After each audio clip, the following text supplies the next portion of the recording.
Hello everyone, welcome to my channel. We are on the way to a restaurant a little bit farther.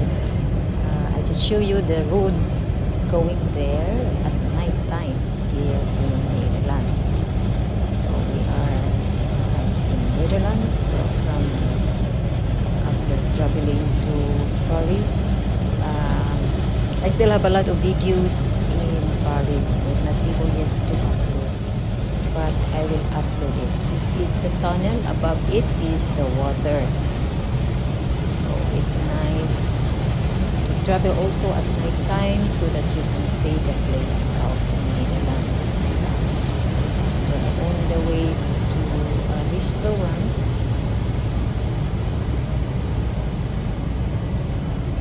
So you can also see the place. White in the road. It's not so traffic, but maybe if we go farther. So we are near in the restaurant and we are now going upstairs. This is a Chinese restaurant. So this is the place. So it's nice. I was not able to make a video all around because I right away for the food that we eat. Let's do mukbang. It's this is their food. Very nice. You can eat. We choose eat all you can. They call it wok restaurant.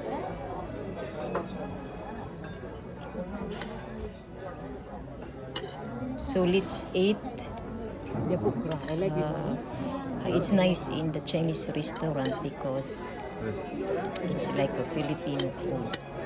And so here they don't eat too much rice. They eat potato. But I like rice. That's why I choose Chinese restaurant than other restaurant. Because as you know, if we are Filipino, we really look for a rice because we are used with the rice. So, inani mo na ni siya. Nga unta, mo na ilang mga pagkaon. So, you can eat as much as you can with the right price. And you can select. It's not allowed that you will not finish the food. Kung sa baga, kuha lang ka, nga tama lang. So, kay dili siya pwede nga mukaon ka, o niya, dili ni mo hotdon, kay dili ni mo mahurot. So, mauna sila ilang mga presyo sa ilang mga pagkaon kung order ka. It is by order, ha? Pero kung order ka by ano siya, eat all you can, they have a specific price. And they have no limit with the time. In the other wok restaurant, there is a limit. It's also nice there. So this is my next food, shrimps, because shrimps dere is very expensive here in sa atua. That is by kilo, no? Mga I don't know karon sa una mga 500 man to ang kung inani ka dagko siguro to 600. Dere mahal kay ni dere nga mga kaning shrimps nila mahal kay ni dere sa Europe. So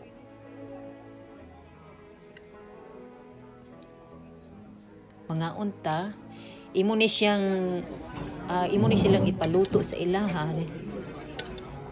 Ikuha na ko ni siya nga labas pa ang shrimps, then ang mga utanon dayon sila nagluto. So nangutana din sila unsa imong sauce. So pili pud ka mo kuha sa luto na daan. Itong first na mo nga kaon, luto na to siya. Mo ni siya ang second nga kaon. Dayon ikaw po'y mopili sa ilang mga vegetables nga isagol aning shrimps unsa pud nga sauce. Apila na siya sa bayad kay it all you can man siya. Medyo sad siya mahal. So ang angayan diri nga mukaon kanang mga dagko og kaon kana bang dako og mga lawas kita gamay man tag lawas. So dili pwede nga magpermit ta kay di man nato mahurot. Angay ni diri kanang kumakaon gyud kana bang dako-dako gyud siya og lawas gyud. Kay medyo mahal gyud siya kay moabot naman gyud siya og 1,000 kapin.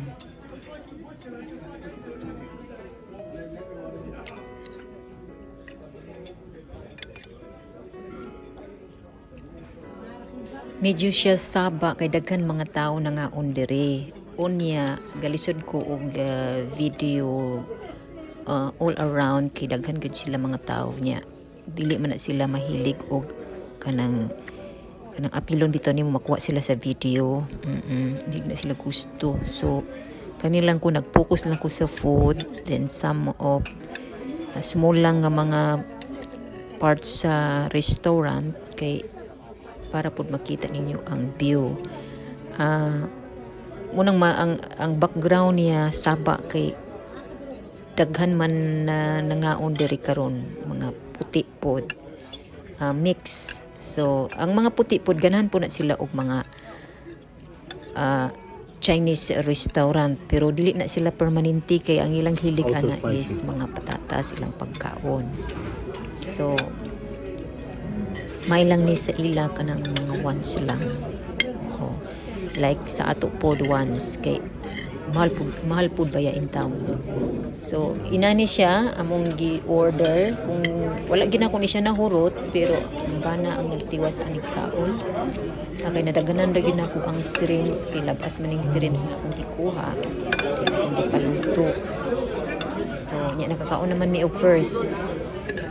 Pero lami gid siya. Mix siya ang shrimps with vegetables. Ang sauce niya is Thai sauce. Oo. I think 6 times ang iyang kahalang. Wapo siya So, kung lami gid siya. Halang gid ka istanan po. So, mo siya lami ang iyang kaluto nila. Kay lamang lutuon ni siya nga presko pa inihatag sa ito sa magluto. Then magpili lang ka kung sa imong sauce.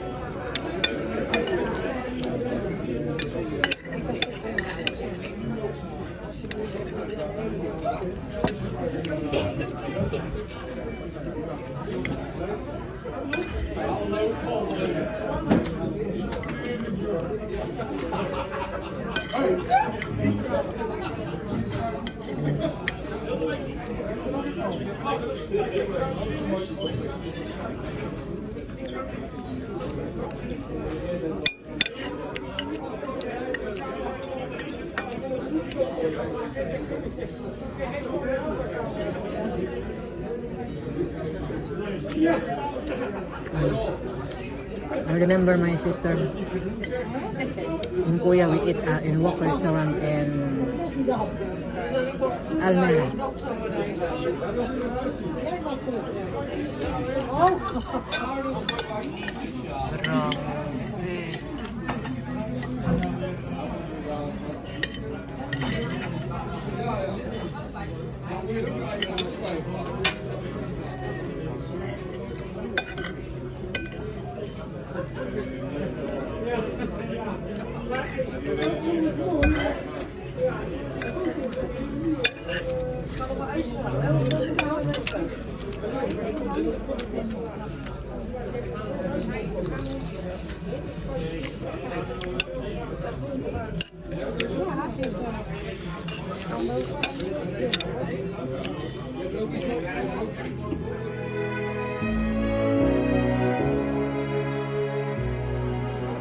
And you can also do the dessert like ice cream. You can select and